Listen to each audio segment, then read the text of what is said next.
And now, here's your host, Dick Barr.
Hello, Lake County, and welcome back. This is your host, Dick Barr of Unlocking Lake County, here every Wednesday, noon to 2 p.m. Sorry, we got a little bit late on our start. Thanks for bearing with us. But we are back in the studio here with my beautiful co-host, Christin Kaufman. Say hello. Hello, everybody. And back from the mortgage world is Sly Marinca at the Sly Marinca team at Cross Country Mortgage. Say hello. Hello, everyone. Welcome back, guys. Thank you. Thanks for having us. Oh, Jesus, it's all my pleasure. The So much going on in the news. I don't know what to do. What do you mean? Oh yeah, I don't know either. Everything's happening so fast. Yeah, that's been a whirlwind here. And that's the point, I think. What do you mean? If I remember correctly, I remember last time we had a similar candidate in office, there was a lot of talk from people in his team that talked about like shock and awe and how like constantly keeping the headlines going with this and this and this and this and this is kind of like a tactic to push through. Now you say a similar candidate. You mean a similar or exact same? Either way. The same. That's okay. It's gray outside, guys. I don't know. I know it's a weird day. We have a newborn in my house at the time. It's not. I didn't have a baby, but we do have a new. Would Rob have one? Because you know they can do that now. Oh, geez. No, my sister is living with us, and so that I can help her take care of the baby in the beginning stages of motherhood. And I'm really, really, really excited to be able to have that opportunity to do that for her. It feels like such a quintessential female experience to be able to join together as mothers and be able to help her get through the beginning stages of motherhood. I was basically begging her whole pregnancy, like, please come stay with me when you have your baby. Let's do this together. Just so you know, that's not just a feeling of motherhood. Sly and I have that bond every time we're here in the studio right before you come in. We stop right when you come in because, we don't want you to be able to see it. Sure. But that's awesome. Congratulations, Caitlin. Yeah. Shout out to my sister. Yeah. Shout out to James. I'm so proud of them. The baby is awesome. She's doing great. Last night I happened to have been up. I think I got like 2 hours of some broken sleep. Because I'm like, because I think she's like 9-10 days out now. So that real bad sleep deprivation is starting to set in,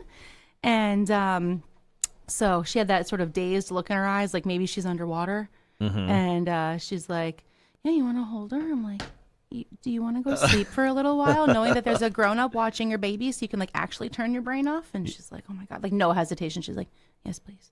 Oh man. Absolutely. Yeah. Good night. That's the part I do not miss. Both of our daughters just weren't great sleepers, and it was rough those first couple months. In fact, I would put, and I still crack up thinking about it.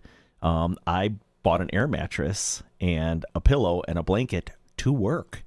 And because my wife, we were both working, sure, right? So like she had the first couple months off, but but you get 12 weeks, 8 weeks, whatever it was. Whatever you can afford. Yeah, pretty much. And then it was just, I remember every night one of us is getting up, and when one gets up, the other one gets up too. It's broken sleep and just taking care of the baby. And I remember, pretty much every day after lunch, for an hour, I would blow up my air mattress. I would lock my office door, and I told my assistant, I said, unless the building is on fire, please, please, please just give me 1 hour, maybe 2. And I got to do that. My wife didn't. Her job didn't allow her to do so. She was so exhausted, and that kind of Oh, for sure. And then there's layers added to it, too. Like if you're breastfeeding. Yeah. With my second, I breastfed for quite a while, actually. The first one, I think I did 6 months, but it was mixed with bottles. She had preferences, but my second, she was like, you're the only one for me, right? Yeah. So in the middle of the night, especially during some of those growth spurts and the cluster feedings, my husband would get up and be like, do you want me to help you? And I'm like, with what? Yeah. How? Right. How can you contribute Pretty to much. this conversation? Yep. What are you going to do? Yeah. And it's like, thanks for the water. Go back to bed. There's no reason for you to need to be up right now. And, I will say, second time around, maybe third time around, I've only had the 2 and I only plan on having the 2, but much different than the first time around, because the first time you definitely get to that 2-3 week period and you're like, is this going to be forever? Is this my life now? Am I just a person who never sleeps again? But the second time around, it's not forever. And that every couple of weeks it gets a little bit easier and a little bit easier. And you just get used to it. And it's not forever. So you're able to persevere. But anyway, enough about babies. I'm sorry. Unless you have anything else to add to that. I got nothing. Sorry, guys. I was just responding. I guess there was a report. There was no sound on Facebook, but I think we got it going. I just tested it. We're so lucky that we have viewers who can tell us that. I know. Actually, it was Sly kind of told me. The was it reported on the stream? It was on this, so she said she could see it. So on the Twitch. Oh, through Twitch. Facebook. We don't broadcast sound to the Twitch. Oh. Because if we do, what happens is she's on Facebook, so she clicked on it through Facebook. And that's what it took her to, and she couldn't hear it. You know what I love about our radio show is that anyone who's listening on the radio just gets this POV version of a show. Here's all the background stuff that happens. Yeah, I don't know. So the stream is on my page, and then Okay. Yeah, sorry. I don't know why. Yeah, the Twitch, we got to figure that out. Because I don't send the sound to Twitch for one specific reason. It creates the echo. That's what creates the echo on our Facebook stream. Gotcha. So if anyone's trying to listen to it on Facebook, you just go to my page and it's shared right there. It shows us live. You can see it right there. Gotcha. So sorry about that, everybody. But yeah, so that's the sound. I get it now. Gotcha. So I missed your whole story, Kristen. I'm sorry. No, it's okay. But She got 2 hours of sleep because she was helping her sister's baby all night. Yeah, I was so her snuggling. sister could sleep. Yeah. How sweet is that? Well, that is you pretty know, darn awesome. Lucky. there's a lot of things in life I choose to do because I'm like, man, if I had that would have been really nice. So I'm going to give that to someone else, you know? Well, that's really nice of you. Yep. Okay, so much going on. And we're going to get into it today. We're going to talk a lot because a lot of this has effects on the market. Yeah. Of course. A lot of I had effects an local. hour and a half long conversation with one of my clients today about it. Did you really? I did. Yeah. Do you mind sharing where you went? I'm going to get into that when Sly gets into his stories later on. Okay, good. Yeah. Change is great. I like change, but sometimes it's a little much. Yeah. Keep it up with it.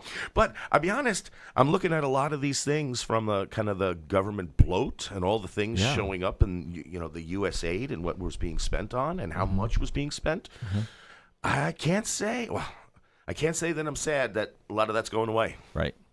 Yeah, totally. I mean, it should not be a partisan thing. I mean, these are all of our tax dollars that are, in a lot of cases, being spent in not great ways. In fact, I have a list pulled up here of some of the more egregious, Oh, really? Yeah. Oh, yeah. sweet. It's I can't actually, wait. Okay, all right. I'll wait. I was going to show No, you. I said I you can't can't wait. wait. Oh, I can't wait. Yeah, so I mean, get this is to it. actually on the whitehouse.gov website, official website, and they just, kind of highlighted some of the abuses of our tax dollars. $1.5 million to advance diversity, equity, and inclusion in Serbia's workplaces and business communities. $2.5 million for electric vehicles in Vietnam. Wait a second. In Vietnam? In Vietnam. Not in the U.S.? Not in the U.S. How much? $2.5 million. $6 million to fund tourism in Egypt. I mean, some of the smaller ones, $70,000 for production of a DEI musical in Ireland. Well, hold on. Back up. Slow down. Wait a second. Let's go back. Yeah.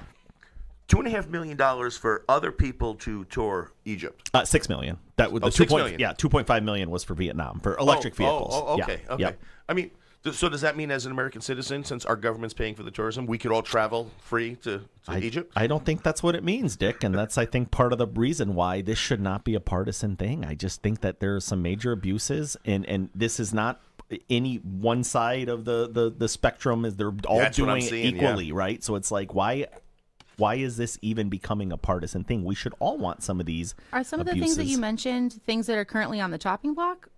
They have been discovered and they've been shut off. Okay. Hundreds of millions of dollars to fund irrigation canals and farming equipment, and even fertilizer used to support the unprecedented poppy cultivation and heroin production in Afghanistan. So us taxpayers are giving them hundreds of millions of dollars so that they can stop poppy production. We want them to farm other things. Oh, okay. But no kind of check on that. No checks and balances. Right, so and it's that's just a big one that I've seen. Right. I've seen on some lists, they're saying, I don't know how many millions of dollars spent on a bridge somewhere that was never built. Yeah. 15 years ago, we spent the money. It just nuts. And it's the accountability of these dollars, the fact that these dollars were kind of hidden under cloak and veil. Yeah. That's problematic. Anytime money and cash is involved, there's people trying to get their piece of that pie. Yeah. So in any case, this should not be a partisan thing, in my opinion. I think all of us as Americans should look at some of this and say, hey, mind you, we're $36 trillion in debt plus, right? Barking on $37 trillion. That's $100,000+ for every single American. And that's not counting the actual the unfunded liabilities, things like down the road, things like Social Security and Medicare Pensions. and Medicaid and keeping all that. I mean, it's over $500,000 for every single American. We should not be doing this with our money, in my opinion. Over $500,000? Over $500,000 per person. American in unfunded liabilities and debt. What's your niece's name? Seriously. You don't have to tell it. You can make it up. Say it's Susie if you don't want to share it. Susie. Yeah. It's Susie. Susie just got born into $500,000 of personal debt. More than that. Yeah, more than that. Above that. Wow. Some figures are significantly higher than that. So, wow. That's why I think that, we should be looking at all this stuff. And I think that's what the president said he was going to do, and he's doing it. And I don't know why it's a partisan thing. I think we should all be happy that someone's getting rid of some of this. And I would really like your guys' opinion. I'm sorry to interrupt. I would really like your guys' opinion, just out of curiosity, about how we feel about the Department of Education, though, because as a special needs parent, that has me super concerned. Okay. Interesting. Yeah, and I do want to talk about that, but can we do, because that's unrelated to the Doge, can we come back, because we're going to have plenty of time on the show to talk about it all. Sure. What I've decided this show, because so much is happening, we're going to just kind of lay it all out on the table, and we're going to try our best not to be partisan in any way. Of course not. But I like the tone, Sly, that you're talking about of let's focus on this is not a Republican problem. Absolutely this is not not a Democrat problem. This is a U.S. problem. A U.S. Corruption problem that's going to be on both sides, all across the board. And I think those investigations, and I think this is why people are really nervous, I think that the investigations are going to turn up that there's interested, corrupt players on both sides. I think that's exactly what we're getting at, and that's why going to roll. I think so, and I think that's why we're seeing the response that we're seeing from both sides of the aisle. People want this to continue. I mean, there's obviously people that are getting money that, from taxpayers that were already $36+ trillion in debt, that they don't want to see this stop. If you're on the dole and you're one of the ones getting that money, it's going to suck when it stops, right? What were you telling me about Politico? Yeah, so this was very interesting that, I read on Twitter that Politico, which is a political website / news company, missed their payroll for the first time, and it's been brought to evidence that they were actually receiving money from USAID.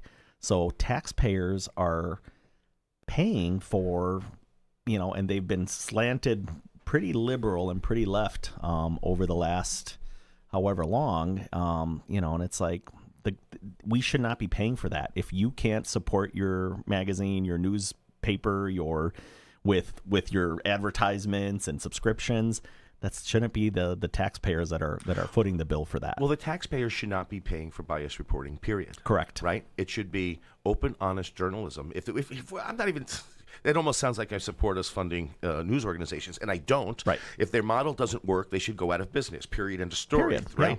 Yeah. But this is extra strange because we have the American public who is split pretty much down the road. We go one election one way, another election another way. Right. To have bias reporting coming from an agency that's being supplied with all of the taxpayers' money. Yeah. Not just the Democrat side and not just the Republican side. Right. No, all of it is going to fund these organizations. It doesn't make any sense to me. No. Yeah. It really needs to be looked at. And again, because of the debt problem we're in, if there's a huge surplus and I want to help other countries and I want to help other people and I want to feed people and that would be my heart to do that. But you also, shouldn't be, doing that in a way if you're already in this much debt and there's already such a burden and the inflation we've faced here at home and the cost of everything. And there's no reason that we should be funding a lot of this stuff that we're seeing come to light. Yeah. I think with U.S. tax dollars. It almost gets boiled down to like that same analogy that they tell you when you're on an airplane, right? Like if you're going down, you need to put your mask on first and take care of yourself first before you can take care of anybody else effectively. Right. Yeah, I mean, it's a great point. Well, for long-term sustainability, because look, guys, I mean, $36 trillion is an insane amount of money. Will we ever be able to pay it back? I don't know. I mean, I don't know that we will. The only thing that's going to get rid of that debt, hate to say this, is inflation. Yeah. Or a default is really what more. No, U.S. can't default. No. Well, you're right. They shouldn't, but that's realistic, and I could see that, and then our debt. Yeah. We're toast. Our whole way of life changes. And that's the problem. That's, in my opinion, that's the path we are going down is we keep spending, unchecked spending, and there's going to come a day where our debt is going to be worthless because investors aren't going to believe that we're going to pay it back. It's just going to be too much. And when that happens, look out, our whole way of life changed. So that's kind of what I'm hoping kind of changes, and we start maybe going the other way and being more fiscally responsible, because it's not an income problem. The United States does not have an income problem. Right. It's a spending problem. Yeah. It's a spending problem. And, there's only one way to fix that, and it's painful. Let's look at what we're spending our money on, and we all have to do it. If I, max out my credit cards and, don't pay my bills and, just keep on borrowing, at some point I'm not going to be able to borrow anymore. And here's how it gets layered in the way government works today. Yeah. I've always had a problem with this. Yesterday I was doing a little bit of research about my time on the board, and I was mapping out the increases in taxes at the county level, so from 2013 to 2023, because the 2024 numbers aren't out yet. And what I noticed is when I was on the board for those 4 years, the first year we had an increase in budget of so before I started, increases in the budgets ranged between $2 and $5 million a year. My first year it was under $1 million. Yep. My second year we actually lowered the levy. My third year we didn't increase it at all, and then the fourth year it was about $900,000 was the increase. And now since I've been gone, they've got the 2022 increase was, I think, $4 million, and then the 2023 was $8 million dollar increase. Governments keep trying to be everything for everybody, and I don't think that's what their roles are. Governments really need to provide those services that we can't individually provide, that we can't go out and find a private source for. But yet, if you look, all of these overlapping, competing governments are trying to be everything for everybody. You have, not that we have, video stores anymore, but libraries were competing against video stores by giving away free, DVDs, free VHS cassettes at the time. You've got local town. There's a big flurry in Antioch right now. People complaining that they might be shutting down there's like a kiddie, daycare type of thing involved with and they want to merge that with the Lindenhurst Park District. Sure. And there's uproar about, we can't get rid of that daycare. Why is municipal government providing daycare anyway? There's all kinds of resources available for that, and this is a government. I don't know the whole story, so I'm going to say stuff, and there might be very good reasons, and it might be funded by something I don't know. But why shouldn't two governments come together and work together and share some of those services and responsibilities to lower the costs? Right. But every government wants to be, the Round Lake Library wants $36 million to build a brand new shiny library, and the Lake County, we're going to talk about this later today, they want to add another $1,000 on top of the cost of development in a county where nobody's building homes. Right. And that's a big problem, and they want to add more, 20% increase in the cost of permits now. It costs $700 to get a permit to build a garage in Lake County. Wow. In unincorporated Lake County. It doesn't make any sense. It's $190 to do it in Gurnee. It's only $400 to do it in McHenry. $790? Yeah, that's to build a, and that's before you do anything. That's before you get the plans, the lumber, the screws, everything. That's all just tax, right? Because you don't get anything for that other than the privilege to build on your own private property. Yeah, which just makes no sense when we're dealing with some of the. Housing is unaffordable, we hear a lot of times, and so like even if you want to stay put because you can't move up to that next house, if these permit costs increase even more, that's just going to put a bigger burden on the homeowners and the taxpayers. Yeah.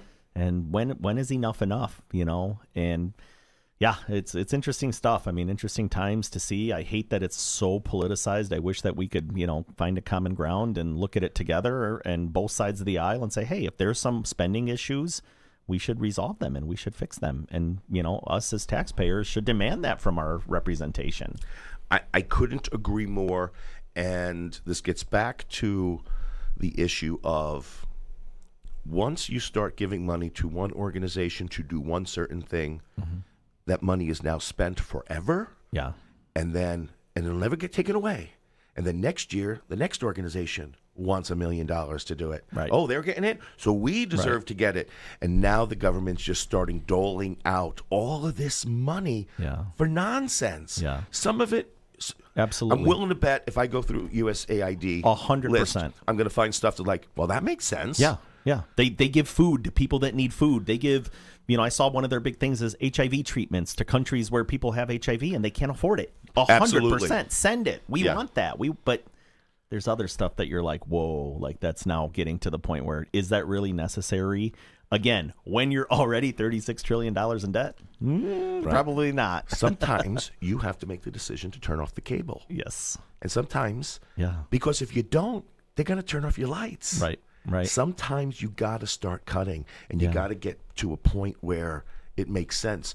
And $36 trillion is such an unbelievably... Have you ever seen the graphic of what $36 trillion looks like in $100 bills? Yeah.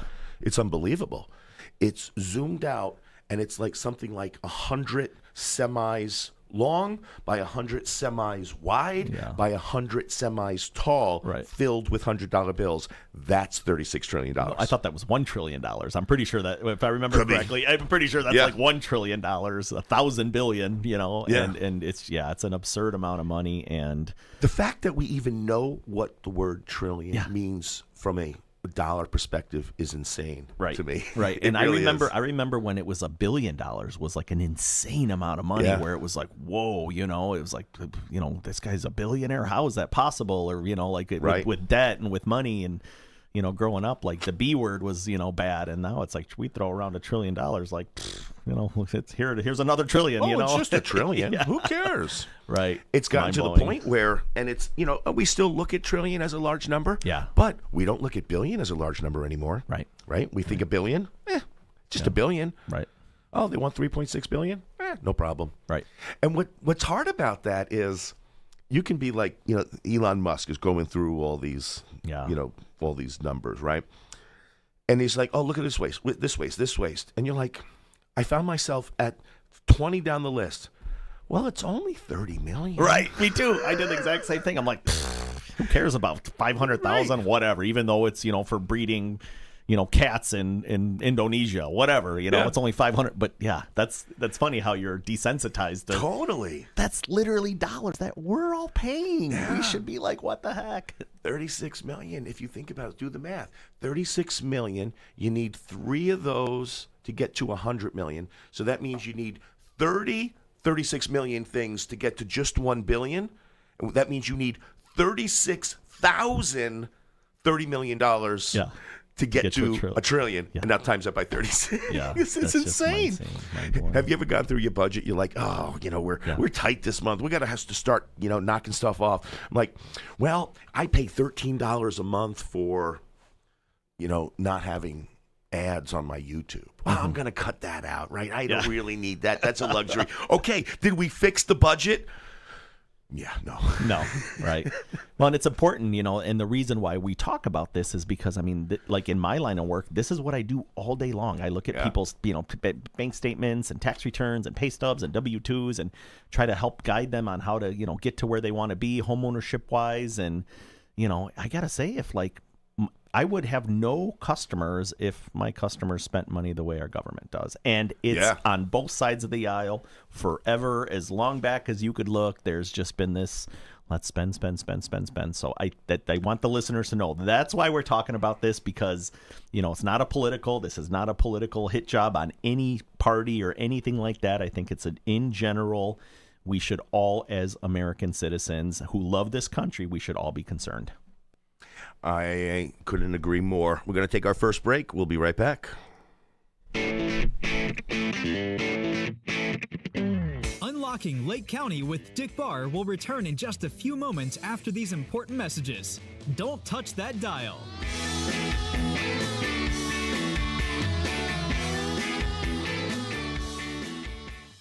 It's time for the weather. Scattered clouds today with a high hitting 31, and tonight we cool off to 20. Tomorrow, get ready for snow as we head up to a high of 31 and a low of 25. You're listening to Unlocking Lake County with Dick Barr. You guys have a great radio station. You just play the best music.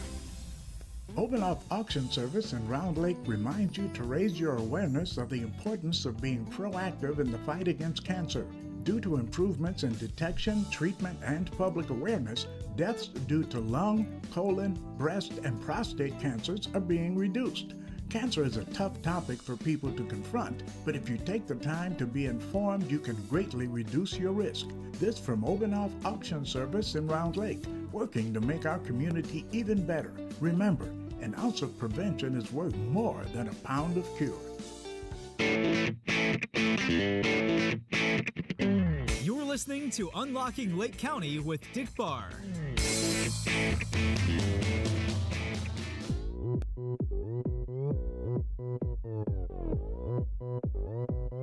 오빤 강남스타일 강남스타일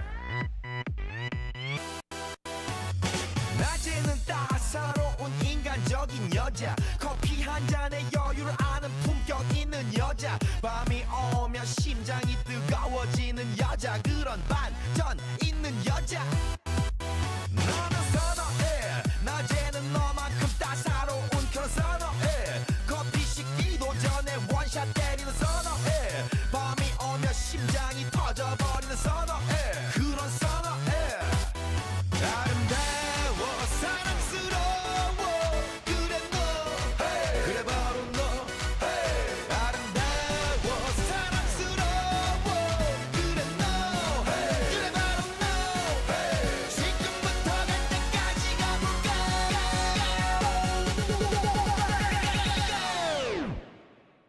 오빤 강남스타일 강남스타일 오빤 강남스타일 강남스타일 오빤 강남스타일 에이 섹시 레이디 오빤 강남스타일 에이 섹시 레이디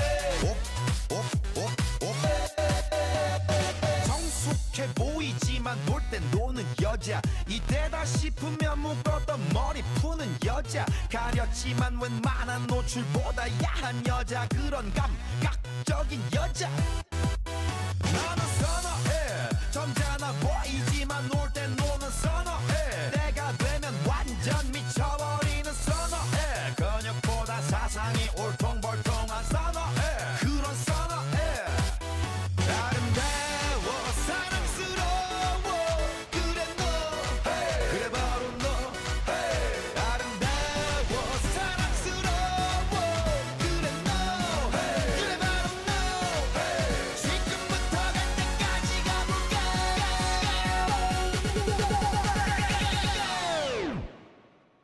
오빤 강남스타일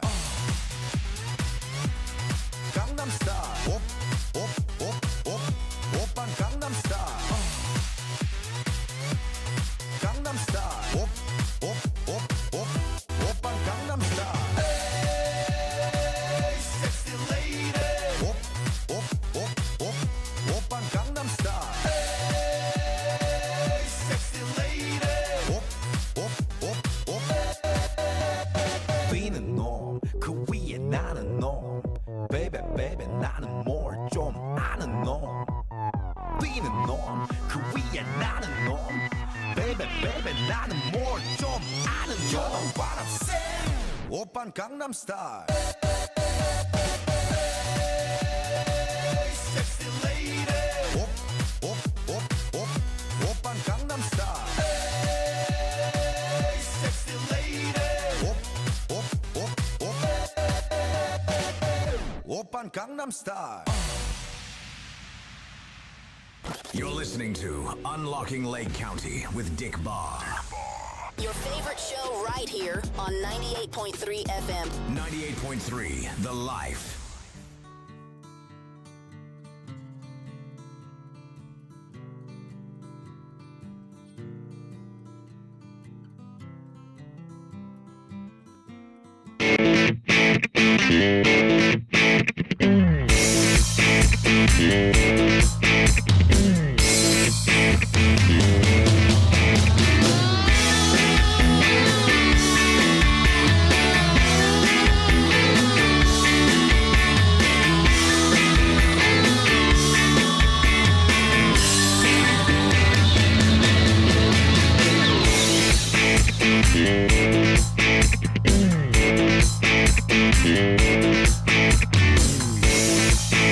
Dick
Barr.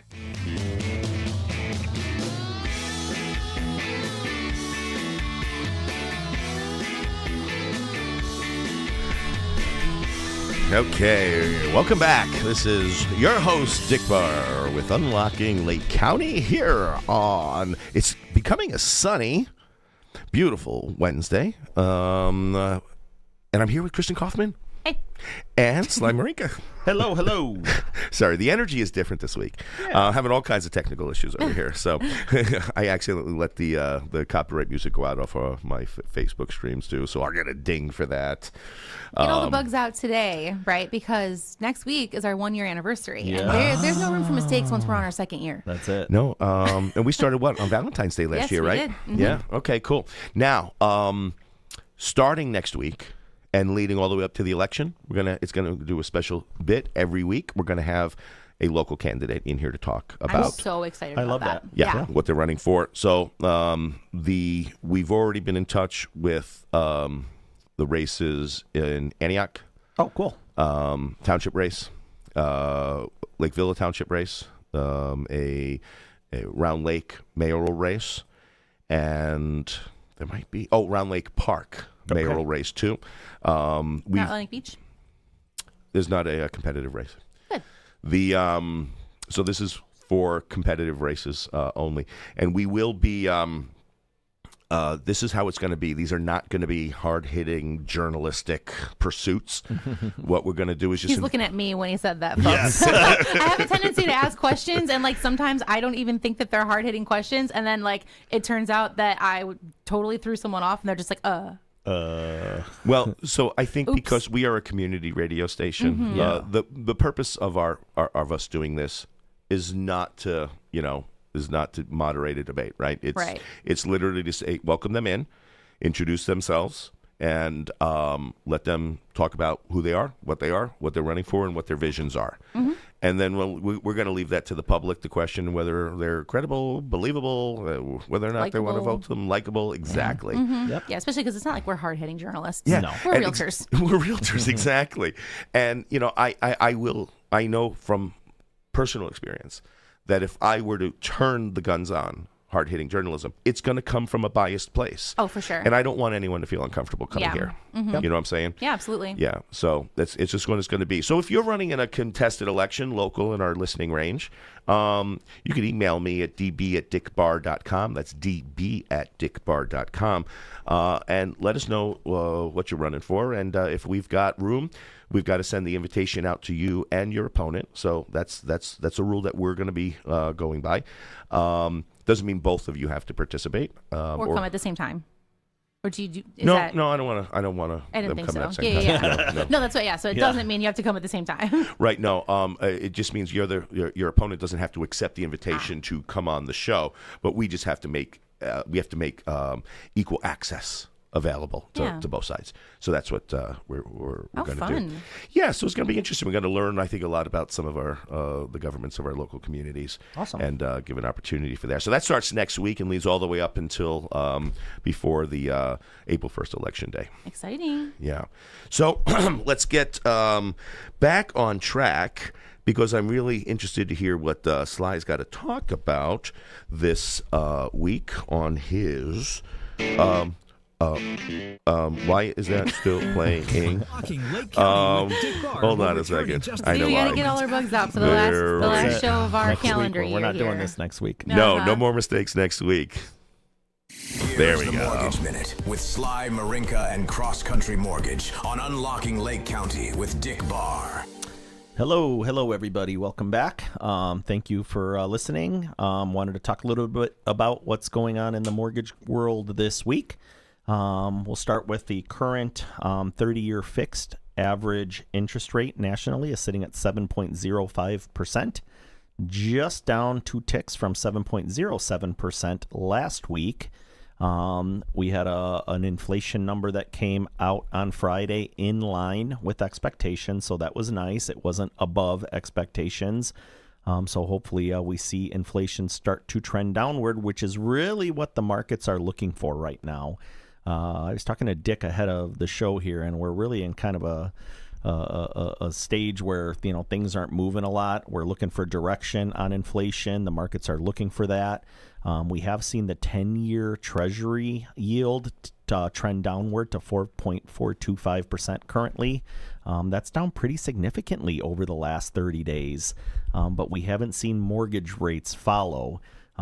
So again, looking for things to normalize. In a normal market wherein the Fed is cutting short-term interest rates, long-term mortgage rates tend to follow. That has not been the case since the Fed started cutting rates in September. And like I said, I think the markets are just looking for, what's coming here, what's going to happen with all the tariff talks and, trade war talks and, what the heck is going to happen. So kind of in a standstill, still better than it was. I think we talked about that. I mean, November of 2023. So less than 14 months ago, we were, at 8.25. So we've made some progress, and that's as inflation started cooling, and we were all the way down to 5.99% for a 30-year fixed mortgage average for a short time there in September. So really just kind of looking for direction. And we'll keep an eye on the inflation numbers that, come out. They're announced every month. So I think that's what the markets are going to, really, really focus on going forward. Hopefully we make more strides on that front, and we'll see how the rest of this crazy stuff affects everything. So with that said, I get a lot of calls and questions, regarding, timing. Like what does timing look like, if you're thinking about purchasing a home? And it's really, really, really important and to get that right, because, let's say you have a lease coming due, and let's say, you have to be out of your apartment by, March 1st. If you come today to try to get approved for a mortgage and find a house and close all before March 1st, that's probably going to be impossible. The timing just won't work out, and you might end up having to rent again. So, what I always tell people is if you are even thinking about in the next year, a year out, purchasing a home, there's two tiers here. So like tier number 1 is someone that knows they have very little debt, their income is good, they're financially sound, they have savings. Everything looks good, and they know that, they monitor that, they track that. I would say you can wait up until 90 to 120 days before you want to move, or before you have to move if your lease is expiring. That's fine. But if you are the other tier borrower where, maybe you've had some hiccups on your credit in the past, maybe you've recently switched jobs. Maybe you don't have all the money you wanted saved up because something came up. If you are more along those lines, I would say even like starting the conversation with a good local reputable lender a year out isn't a bad idea. Yeah. I know one thing people are always, oh, well, I don't want my credit ran because it's going to affect my score. As we've talked about many times on the show, it's only a maximum of 10%, and you really have to have your credit ran a lot. Yeah. And we only go back 120 days. So if you haven't had your credit ran in the last 120 days, inquiries aren't going to be a problem. Okay? The other thing is, we're really, really starting to do a lot more soft pulls on credit up front initially, because now we could actually use that and get findings running it through some of our automated underwriting systems with a soft pull. We used to have to do a hard pull to be able to do that. So there have been some technological advances that, and a soft pull, for those of you who don't know, doesn't affect your credit at all. It's as if it's not a real inquiry. It's just I'm going to check just to kind of see where I'm at. So it's like peeking through the window instead of opening the door. Exactly. A lot of lenders are doing that. So talk to your lender about that. Doing a soft pull instead of a hard pull initially. And a year out, yeah, absolutely. Because your lender can give you tips and tricks on what to do to put yourself in the best possible position once it comes time for you to actually make your move. Do not wait till the last minute if you're on that tier. Because it's just going to make your life that much harder, and it's going to be that much more stressful. What am I going to do? Where am I going to live? A lot of times landlords want to renew leases ahead of time. They don't want to wait until, you decide the day before your lease is due, right? So very important to start the process early and at least get the conversation going. I would recommend doing the soft pull. If you're more than, a couple months out of actually buying, if you're only a couple months out, let's do a hard pull. Let's do a real thing, because you want to buy. Yeah. We want to be 100% sure. So, the timing, and then let's talk about this is another one that I get too, is, when is my first mortgage payment going to be due? The simple answer to that is it's always the month after the first full month that you close in. So, for instance, if I'm buying a house and my closing is in March, if it's today, I will not have a March mortgage payment. My first payment will be due in April. If I purchase my house in March, no payment in April, first payment due in May. So if you're trying to get that, kind of lined up with when your lease is expiring and you don't want to make two payments, perfect. No problem. We know exactly when you need to do that. The other cool thing is we've had buyers a lot of times close a little bit early if they want to perhaps do a little bit of work to the house before they move in. So if my lease is up April 1st and I close on March 15th, I'm still not going to have a payment until May, right? So that gives me from March 15th, my closing date. I now own the home. I could go in. I could, shampoo the carpets. I could paint the wall, whatever you want. Right. So knowing that timing is critical. Now, what I will say is also, when the second you buy the house, you start paying interest on that, right? Interest starts accruing. So if you close, or because people always ask too, when should I close? Early in the month or late in the month? Well, the second you close, you start paying interest on that. And the way mortgage lenders kind of make everybody start on the first of the month is at the closing, we collect interest from the day you close through the end of the month. So if you close on the 5th of the month and there's 31 days in that month, I'm going to collect 26 days worth of interest for that month. So that means you're going to need to bring a little bit of extra cash to closing, right? If you close on the 28th day of the month and there's 31 days, I'm only collecting 3 days. But now, if you think about it, your mortgage payment is due a little bit sooner. Yeah. Right? So it's important to kind of understand that. And a lot of times buyers are like, well, what's this extra? It's called prepaid interest on your closing. And it's like, well, it's from the day you close, to the end of the month. That's what gets you to the first, and then your mortgage payment starts the following month. So important that people kind of understand that and talk to your lenders about that, because there are some strategies. I've had it before where buyers are really, really tight.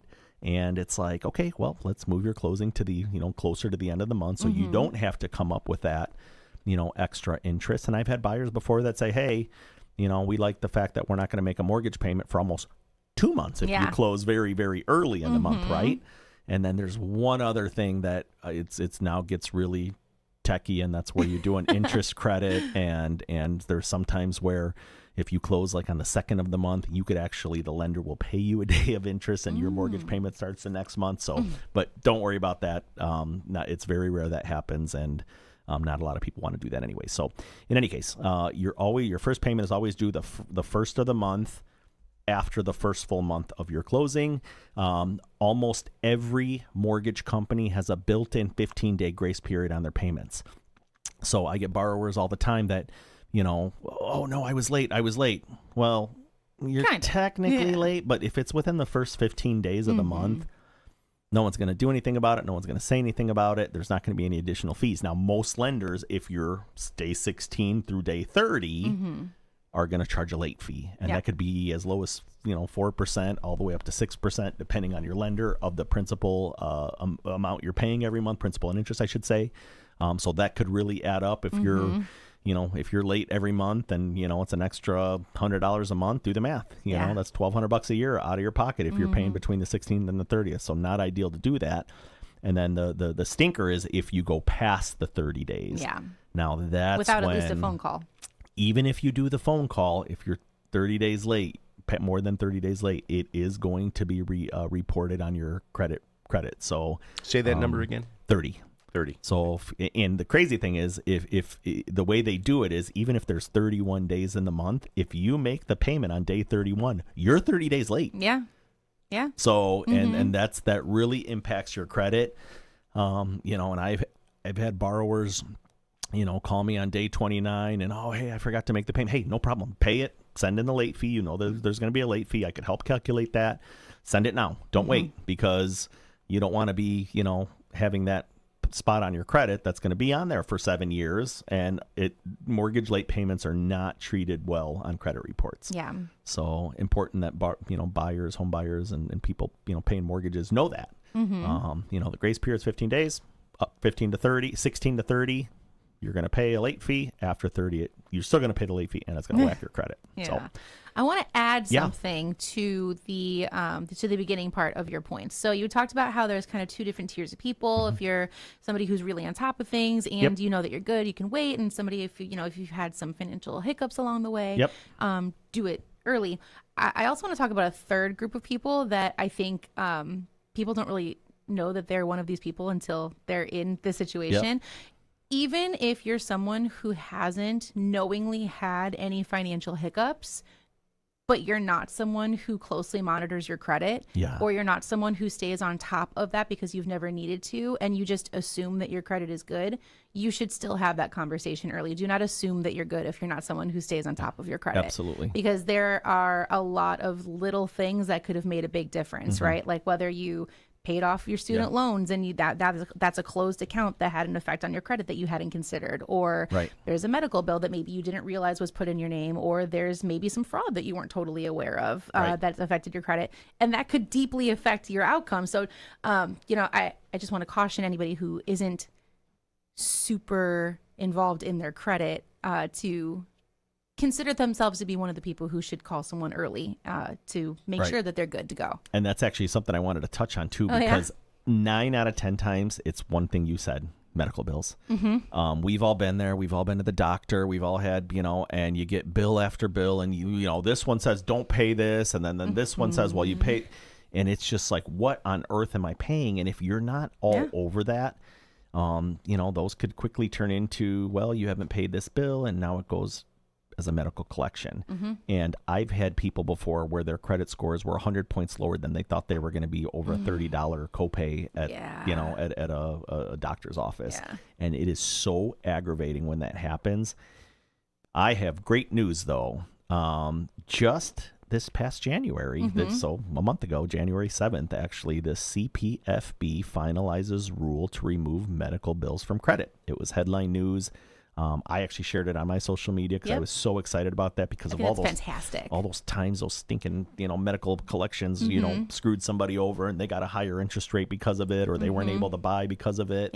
Those should no longer be appearing on credit reports.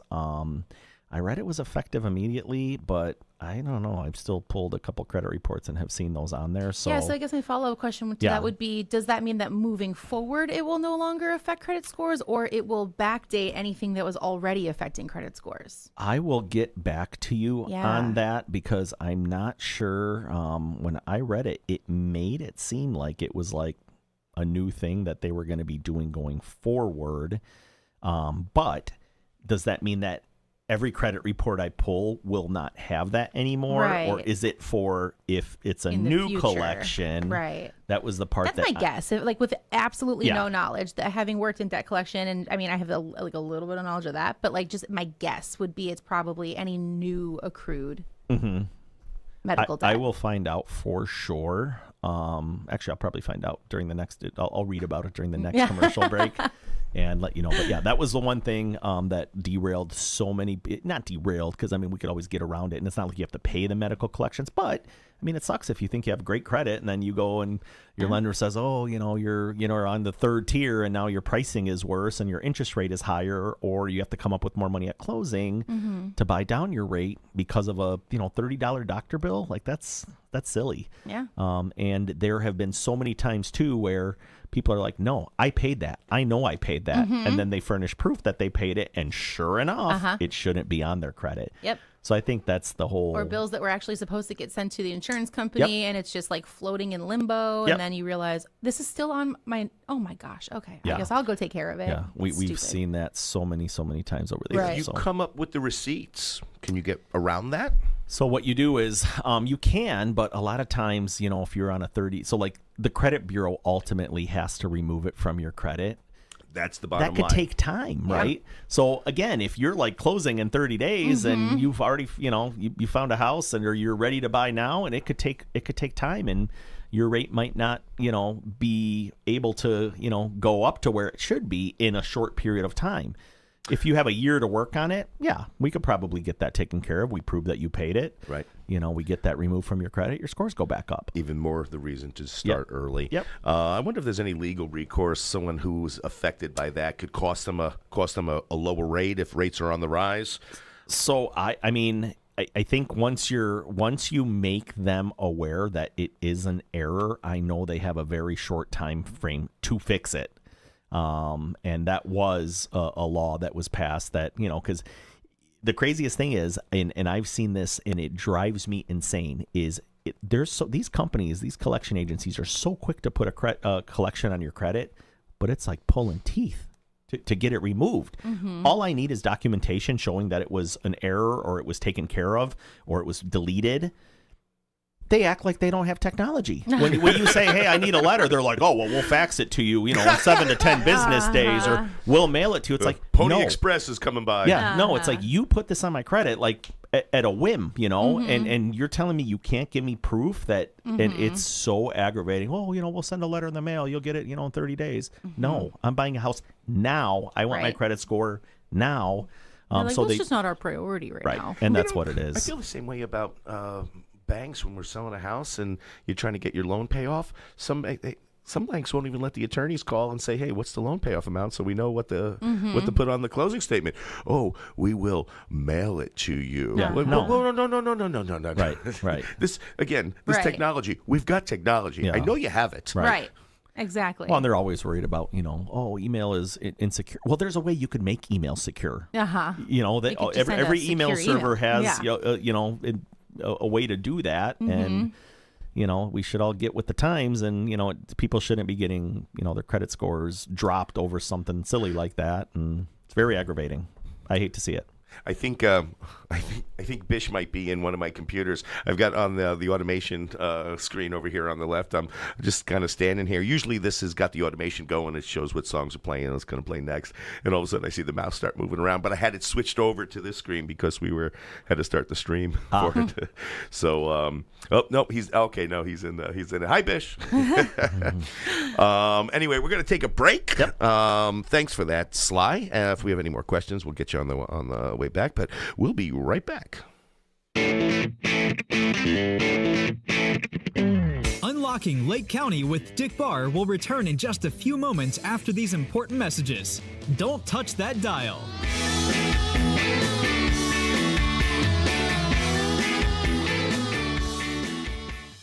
It's time for the weather. Scattered clouds today with a high hitting 31, and tonight we cool off to 20. Tomorrow, get ready for snow as we head up to a high of 31 and a low of 25. Unlocking Lake County. 98.3 The Life. Starry, starry night.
Dick Barr.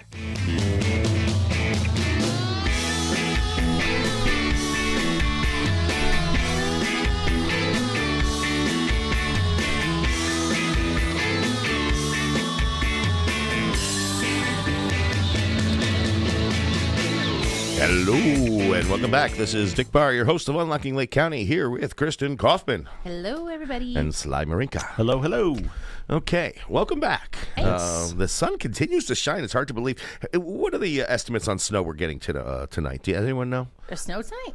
Yeah, my screen says I just got a pop-up that said like 2 inches of Oh, snow. 2? Yeah, tonight, Ooh. tomorrow. Yeah. When I was talking to Bob Link over at our office yesterday, he was saying that they were predicting 10 inches. I'm like, So Bob is insane. on the snowmobile link. There's the Midwest Weather Group that they are for snowmobilers, and I did read parts of central Wisconsin might get up to 10 inches of snow, but okay. I think that's moved up. I think Hopefully. Saturday, I think we're supposed to get a bunch of snow. Oh, Yeah. okay, 2 inches is fine. Yeah.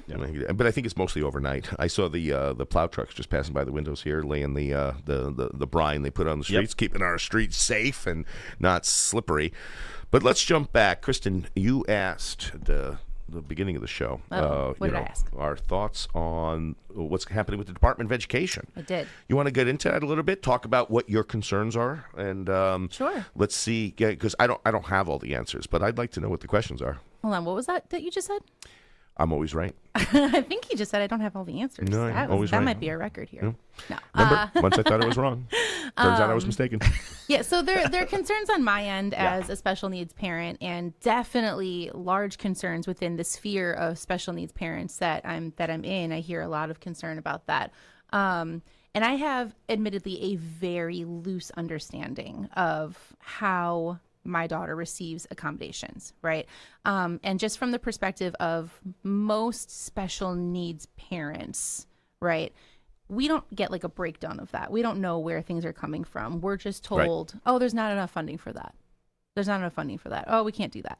Right. So a lot of special needs parents, and myself included, do find ourselves having to start out our children's scholastic career with a fight. Right. We're fighting we're fighting to You get don't even an know how IEP. to advocate for yourself at that point. Absolutely. Yeah, 100%. And some parents, whether it be from time or means or ability, don't ever really learn how to be able to advocate for themselves because they just don't know where to start, or they don't have the time to deep dive and or they just take the word of the people who they think know or the they answers. just don't have the ability to do that. Not everyone can just look up a bunch of legal documents and be able to discern what their rights are from that, right? And so and that's okay. That's why there's people whose professions are to do those types of things, you know.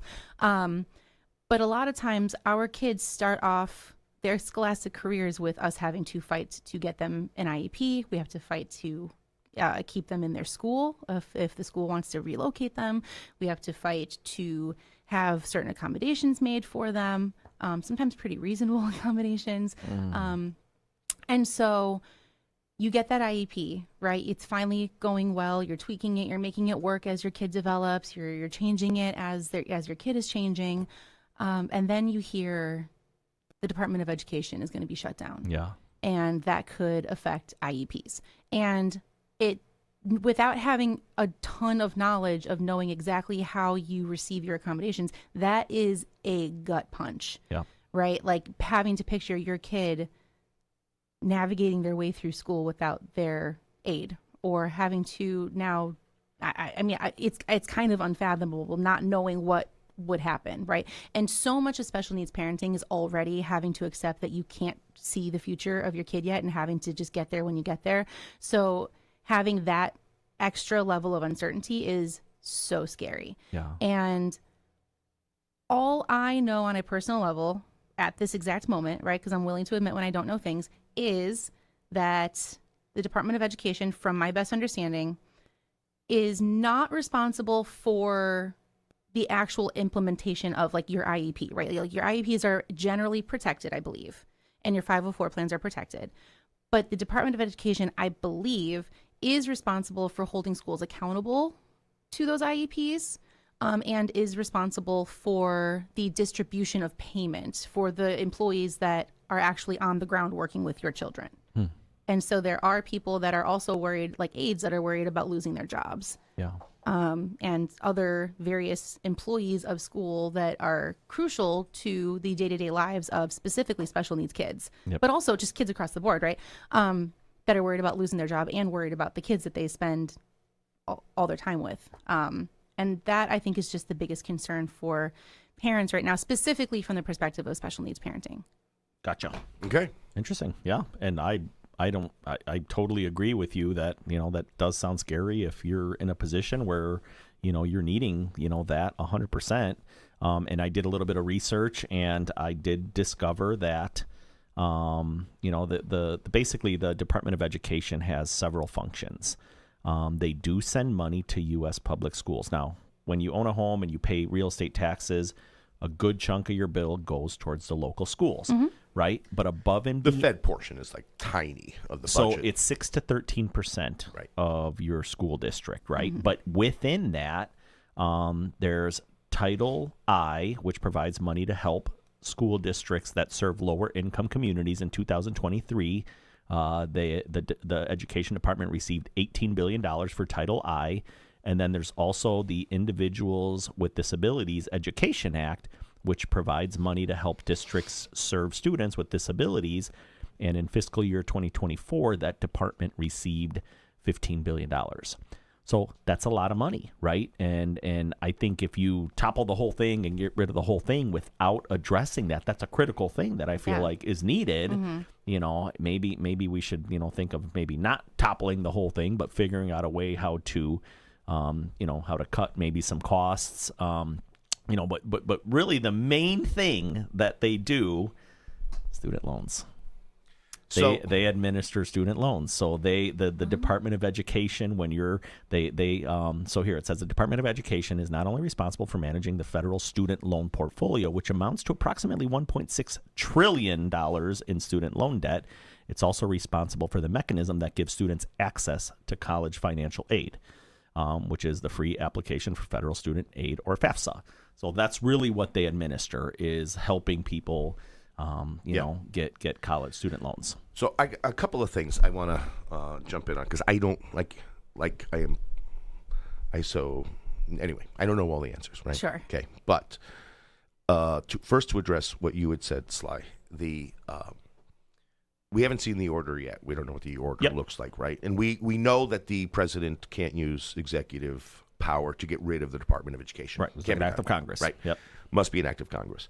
Now, I understand I think Massey has already filed legislation to eliminate the Department of Education. Mm-hmm. So just because Trump can't get rid of it on his own, sounds like they're going to try to get rid of it anyway. Okay. Right. So not trying to give a false sense of security with that statement. Yep. Sure. But from what I've read so far, what they're looking to do is look at statute, all of the titles, right? Things that have been passed through Congress, the things that the Department of Education does by law, that's fine. What they're hoping to do is get rid of all of the fluff that where the agency has taken it on itself. You know, a lot of times we create these bureaucracies that just become Frankenstein monsters. Yeah. And now they are doing their own thing, their own vision. And I think that's what the president is opposed to. Right. So what I've seen so far is say, okay, well, anything that's statutorily required will be performed. And then if they do get legislation to eliminate the Department of Education, those functions will be passed off to different departments. Okay. I don't see IEPs going away. Yeah. Now, could funding become an issue? It could be, especially if there's questions about, if there's doubt about how the money is being applied, if it's going to, let's say, policies that violate Trump's vision of what his policy is, I think those are in danger.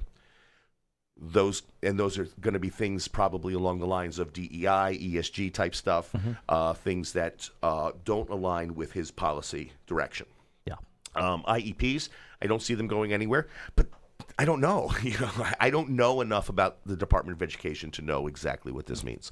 Now, they employ more than 4,000 people and have an annual budget of $79 billion. We talked about $15 billion or $18 billion, I should say, for underserved communities, low-income communities, and $15 billion for individuals with disabilities. Education Act, that's $33 billion. There's another, $46 billion that's unaccounted for that I'm sure is being spent somewhere, right? They spend their budget, I'm sure, but I think that's probably what they're looking at. I'm not sure. But, I would agree, Dick, that it's probably more that would concern me than getting rid of funding for, the few things that we really do need. Right, and that we all agree we need. Yeah. Right. Yep. I know some people, though, who would like, nope, just cut it all down. No. Just burn it all to the ground. Yikes. But what I think is actually happening here, Trump's doing a very excessive, maybe not excessive, maybe that's the wrong word to use, an extreme version of zero-based budgeting. Zero-based budgeting okay, back up just a bit. We all complain about how government, you got to spend it every year, otherwise you don't get it in your budget next year, right? So you see it made fun of all the time. Oh, we got to go out and buy the new chairs, the new desk, just so we That's can why spend our 94 budget. is always under construction. Exactly. Always under construction. Right. When you get by O'Hare. Yep. And zero-based budgeting is the policy that, no, if you don't need it this year, don't spend it. Yeah. And next year, if you need it, we'll give it to you next year. So turning it to the extreme by literally starting ground up, starting with nothing again, just the statutory requirements, and then let's build up what we all agree we need instead of this kind of blob that it has mushroomed into. That's my opinion. Is that what you think it is, though? Let's build it up on what we all agree we think we need, or just what one person thinks they need? Well, based on their vision. Because I think that's also another concern, right? It's an interesting posed question. But the president was elected, right? There's no question this time whatsoever. He was elected by an electoral majority and a popular majority. So that president has the right to focus on his vision. Right. So I hear your question, but every president in that position has their right to direct policy that aligns with their vision, because that's the person who was voted for. And I've never believed that the president should have this much power to begin with. I think our presidents have too much power, period. And back in the early days, presidents weren't given that much power. It was Congress, and the president was more of a figurehead. Yeah. Now it's become, because especially we've become so polarized. Right. So there's parts of me that really like what Trump's doing right now.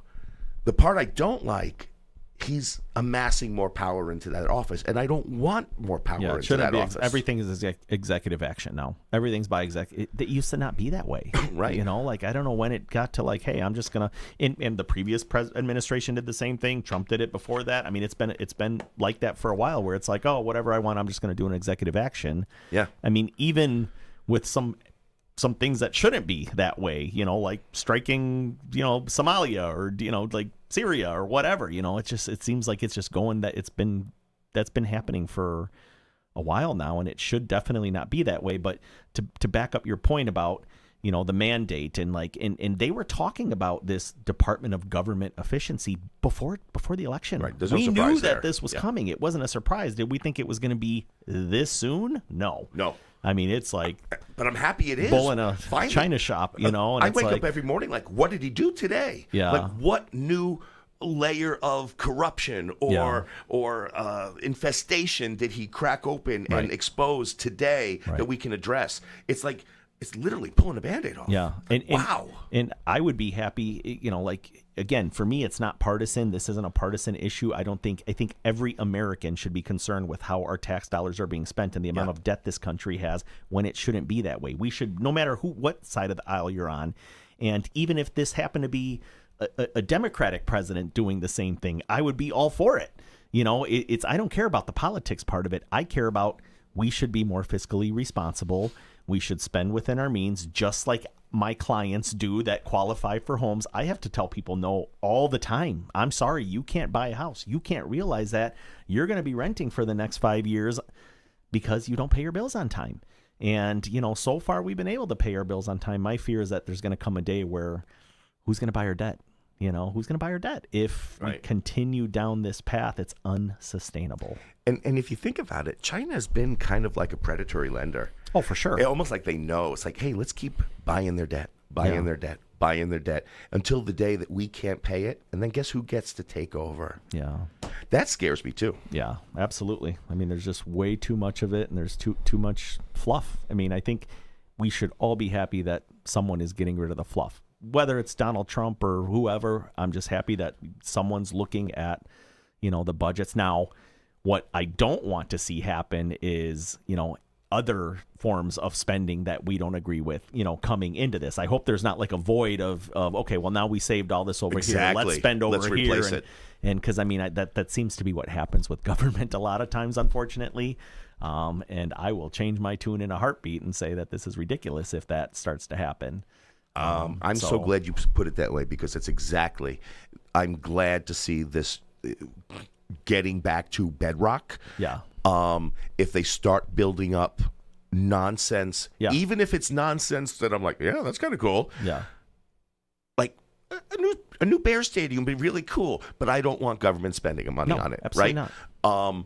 I want to get to bedrock so we can actually have a future again, and then start. Did you ever pay off a credit card and just feel like, yeah, absolutely, I can breathe? Right. You know, and that's what I'm hoping we get to. For our children and their children and their children. This country is amazing. Like, my family's immigrants, and we came from a communist country where, you know, it was awful. It was awful. There was no possible way that you could ever succeed or get ahead and, you know, for us to be able to, you know, my parents worked their butts off and you know, put that work ethic, and, you know, myself and my siblings and my cousins, and, you know, to be able to actually succeed and do well and, you know, not have the government breathing down your neck. I mean, I want this for my kids. I would never move anywhere else in the world, because I know how bad it can get. Yeah. And so, like, I want this for my kids, my grandkids, their grandkids, you know, and you know, the path we're on right now, just, it's not sustainable financially. So I think that's why I'm so passionate about it. Yeah. So I want to address, you also brought up the student loan aspect of the Department of Education. I got to tell you, I'm not sure you can convince me otherwise if you had all the evidence in the world. I really believe the reason college is as expensive as it is right now is the same reason healthcare is as expensive as it is right now, and it's because of subsidizing it. Yep. It's the more money we loan you, grant you, give you, the more colleges charge. And then they charge, and then they build these, huge new buildings and wings and start focusing on things that are not as important towards the education. They've gone so much more over and above the baseline of what it is to educate a person. Right. Educate them with knowledge, educate them on how to think, not educate them what to think. And I think that's where so many colleges go wrong. It's not about what to think, it's about how to think, and how to think critically. And we just explode these numbers. My daughter's looking at colleges right now. She has one that's like $90,000 a year. Wow. $90,000 a year to go to this college. And like, I'm so proud of her that she's so smart, but I don't want her accepted at this school. Yeah. Right? Yeah. Can you imagine the debt load Yeah. of, $90,000 a year to go to this college? I don't care what job you get. You're going to be in for almost $500,000, $400,000, $360,000 by the time you're done with a 4-year degree. And that's a house. Yeah.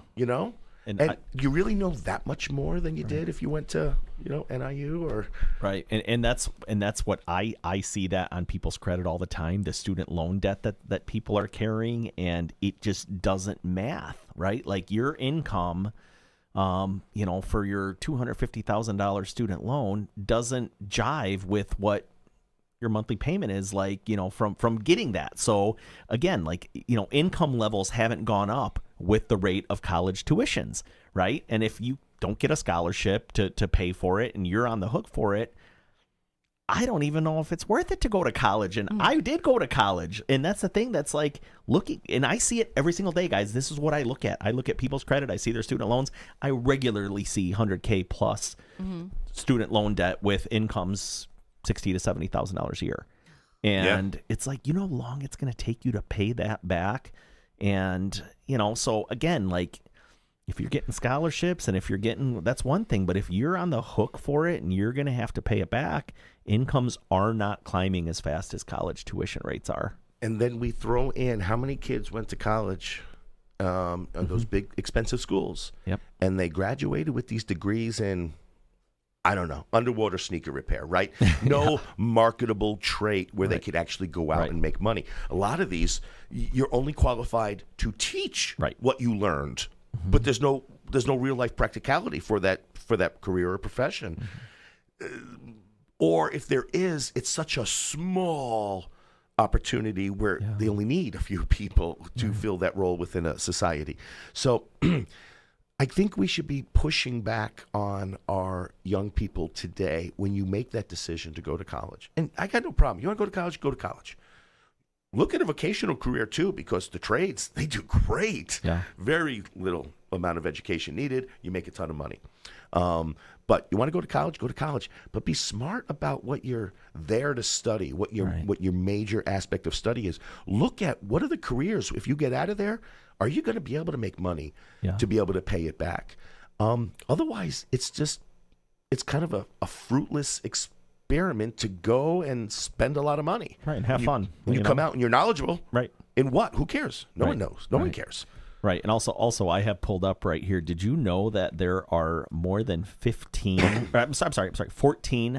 large universities that have more than a $10 billion endowment, with the top schools having close to $50 billion endowments? I don't think people that go to those schools should be able to get student loans. If you're sitting on $50 billion, you should not be able to charge $90,000 a year or $100,000 a year. School should be free. Yeah. What are we doing? Now it becomes like it's for profit, and I mean, a few of these are and should state-run schools that you're like, what the heck? Should we be driving our 18, 19, 20, 21-year-old kids into $500,000 of debt to attend a school just so that school can be this big, prestigious school for profit? Right. I don't think so. I don't think so. That's the part I'm struggling with, too. It ain't worth it. So the fact that they're in charge of the student loans, I wouldn't mind seeing a pause, a break, a couple of years, say, okay, hey, why don't we make some smarter decisions about where we go to school? Right. You go to NIU for $12,000, right. I think. Yeah. 12 grand. Fine education. I'm not saying it's the best school. I don't know. I know nothing about it. Yeah. I think Champaign is like 30 grand. You know, there's 60 grand schools. There's 90 grand schools. There's one argument. I guess certain schools, when you graduate there, you're guaranteed a job. Yeah. You go to Harvard, you're guaranteed you're getting a job as a lawyer wherever you go, right? And you're going to be sought after. There's very rare exceptions to that. Most schools, it don't really matter that much, in my opinion. I would agree. So did we solve all of your concerns? I know we didn't, Kristen. But that's okay. Yeah. I mean, but I'm not trying to convince you. No, of course not. And I mean, it's not like I'm actively seeking out to be concerned either, right? Like, it's one of those things where I'm, with concern comes the need to educate yourself, right? So I'm going to be taking some time to 100%. understand where the money is coming from, right? So that in the event that my child's IEP is ever threatened, I know where I can fight and where I have no power to fight. Right. And that's just my personality. So like it is an opportunity for me to learn more because I am now in a position where I feel like I might need to learn more, which is. And this would be where I think the messaging about all of this really needs to be like focused on. When they come out and they say we're cutting the government, the Department of Education, and that's it. Of course, we're terrified. Why would you do that? What about the students that need that? The messaging could be so much better, and it should be, hey, look, we're looking at cutting these costs, but we are well aware that there are some vital parts to this that we need to find a way to continue to implement to make it all work.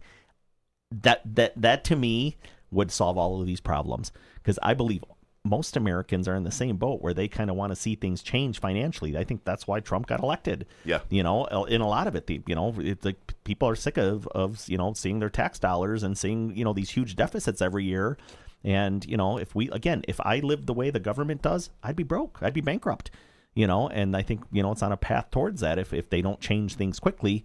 And so again, if the messaging comes out and they say, we're going to cut the parts of the Department of Education that maybe aren't critical, but we're going to leave these intact or find a new solution, I think everybody would be happy. But when they just come out and flat out say, oh, we're going to cut the Department of Education, of course people are like, well, what do you mean by that? Yeah. Right. You know what I mean? Exactly. It's just because the we messaging. talked about getting rid of the fluff, but I think the larger concern is, okay, great, but can we not throw out the meat with it? Yeah. Because there's a lot the baby with the bathwater. Exactly. That's There's it. a lot of really important things here. Yeah. In all fairness, one Google search and I found what you just asked for, which was what you just said.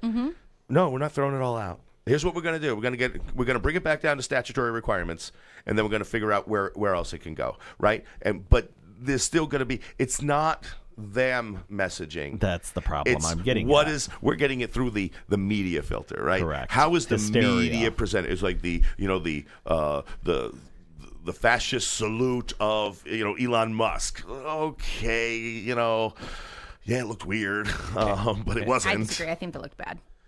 It did look bad. It was horrible. No, in my opinion. It was unnecessary. When the Anti-Defamation and League at comes best. out and says, you guys are all a bunch of idiots, it wasn't a fascist salute, then I'll take their word for it. I think they know. Well, and when we have pictures of Kamala Harris doing the same thing, Exactly. and I mean it's everyone. Yeah. Kamala, Hillary Clinton, Right. Joe Biden, every single person. Right. Picture of them with that was 135 degree. I'm not sure it was a raised video hand. of them hardly slapping their chests and then throwing their hand out like that. but there was one recently of AOC doing it, and she was one of the biggest ones. So again, I don't know.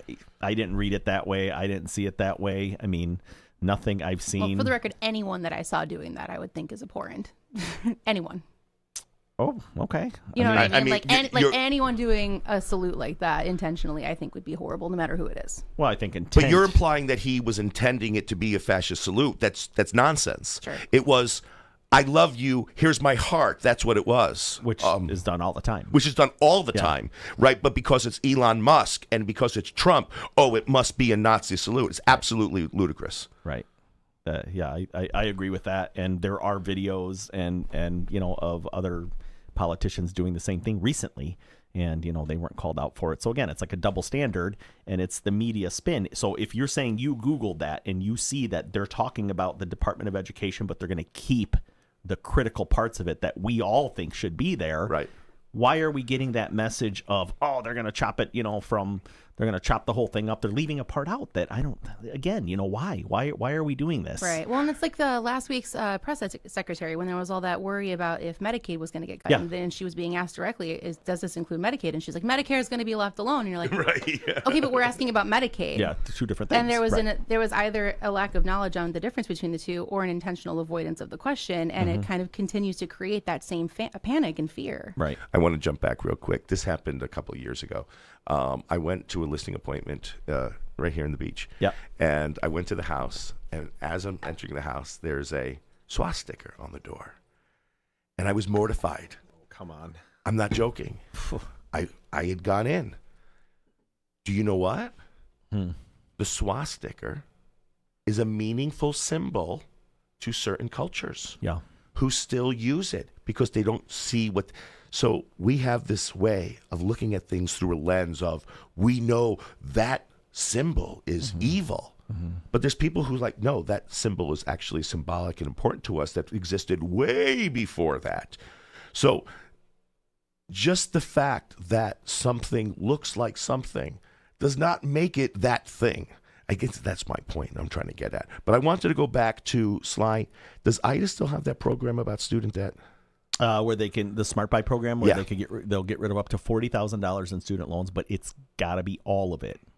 Yes. Oh, so if they owe 41, they got to pay 1,000. Correct. Plus if they the owe 40. 100, they don't get 40 and leave 60. You got to pay it all.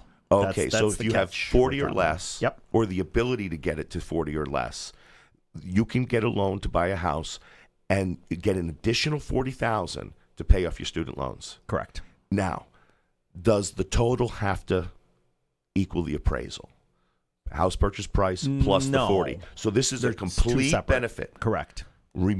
Erasing, and I'm assuming that money probably trickles down from the Department of Education. I mean, it's a state program through Illinois Housing. Now, do they get grants from the federal government? Possibly. I'm not 100% sure where they get all of their funding, but it is done through Illinois Housing. Okay. Okay, we will be right back. Unlocking Lake County with Dick Barr will return in just a few moments after these important messages. Don't touch that dial.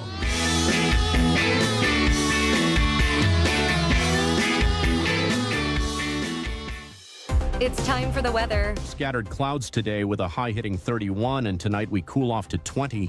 Tomorrow, get ready for snow as we head up to a high of 31 and a low of 25. You're listening to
Just kidding. We're already back. We've been back for about 5 minutes. Hey, I still don't hear myself. You don't hear yourself? No. Oh, that might be the. You hear us, but you don't hear yourself. Correct. Oh, that's weird. Are your headphones? Are you only hearing us on one channel?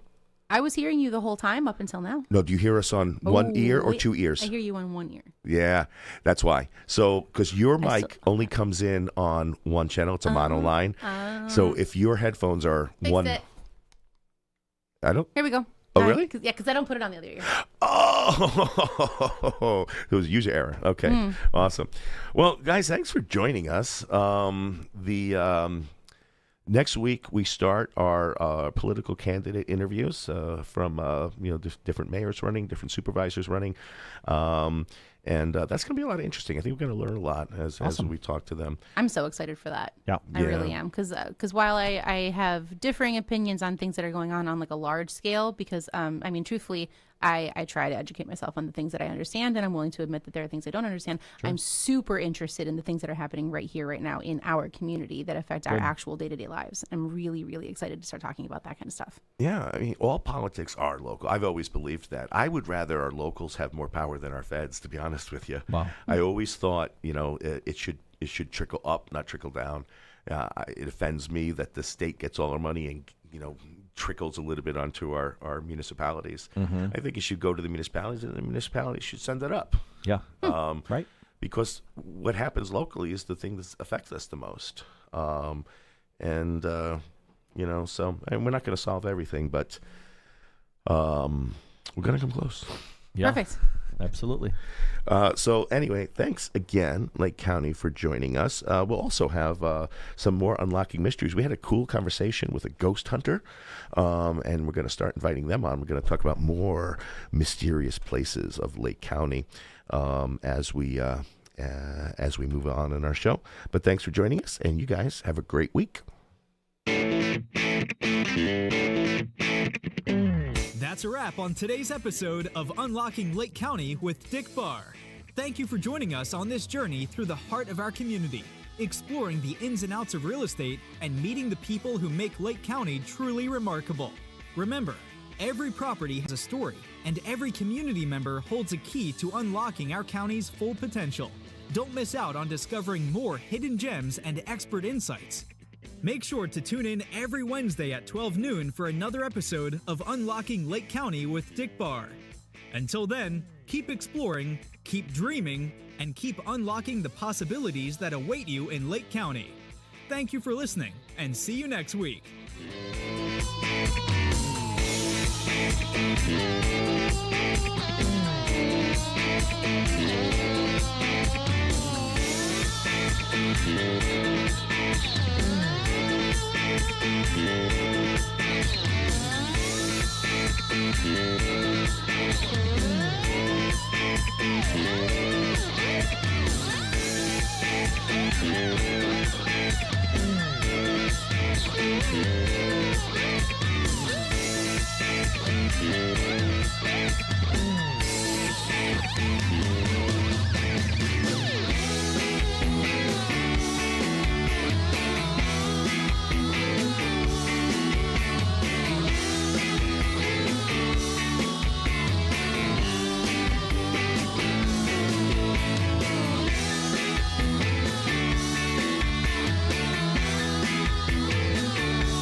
Yeah.